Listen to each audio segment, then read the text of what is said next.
ISIS അഥവാ Islamic state എന്ന് പറയുന്ന ലോകത്തിലെ നിലവിലെ ഏറ്റവും വലിയ ഇസ്ലാമിക ഭീകര സംഘടനയായിട്ടുള്ള ആ സംഘടനയുടെ ഏറ്റവും വലിയ പ്രദേശം അല്ലെങ്കിൽ അവർ വസിക്കുന്ന പ്രദേശം അല്ലെങ്കിൽ അവരുടെ തലസ്ഥാനം എന്ന് പറയുന്നത് സിറിയയാണ്. സിറിയയിൽ ISIS ഭീകരരും അവിടെയുള്ള സർക്കാരും തമ്മിൽ നിരന്തരം പോരാട്ടമുണ്ട്. വിമതരുമായി നിരന്തരം പോരാട്ടമുണ്ട്.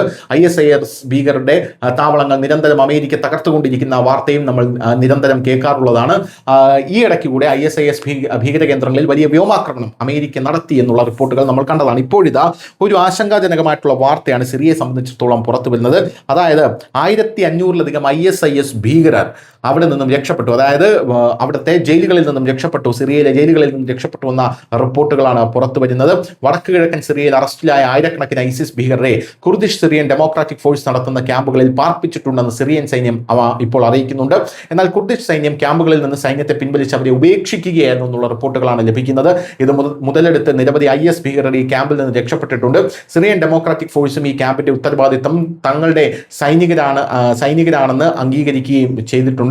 പക്ഷേ ഞങ്ങൾ സൈനികരെ സുരക്ഷയിൽ നിന്ന് നീക്കം ചെയ്തു, കാരണം അന്താരാഷ്ട്ര സമൂഹമോ ഞങ്ങളെ സഹായിച്ച രാജ്യങ്ങളോ ശ്രദ്ധിച്ചിട്ടില്ല. ഈ തടവുകാരുടെ പ്രശ്നം പരിഹരിക്കപ്പെട്ടിട്ടില്ല. നിലവിൽ ISIL നിന്ന് ഭീഷണിയുള്ള സ്ഥലങ്ങളിൽ ഈ സൈനികരെ വിന്യസിച്ചിട്ടുണ്ട്.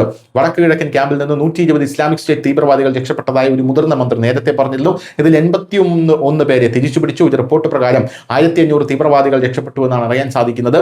ഡമാസ്കസ് റാഖയ്ക്കടുത്തുള്ള അൽ അഖ്താർ ജയിലിൽ തടവുകാർക്കുള്ള ജലവിതരണം നിർത്തിവെച്ചു. ജലവിതരണം നിർത്തിവെച്ചതോടൊപ്പം വലിയ രീതിയിലുള്ള പ്രതിസന്ധികളും അവിടെ ഉണ്ടായി. US-നൊപ്പം സിറിയയിൽ ISIS-നെതിരെ SDF പോരാടി. നിലവിൽ വടക്ക് കിഴക്കൻ സിറിയയിലെ ജയിലുകളിൽ തടവിലാക്കപ്പെട്ട IS തീവ്രവാദികളുടെ ഉത്തരവാദിത്തം അവർക്കാണ്.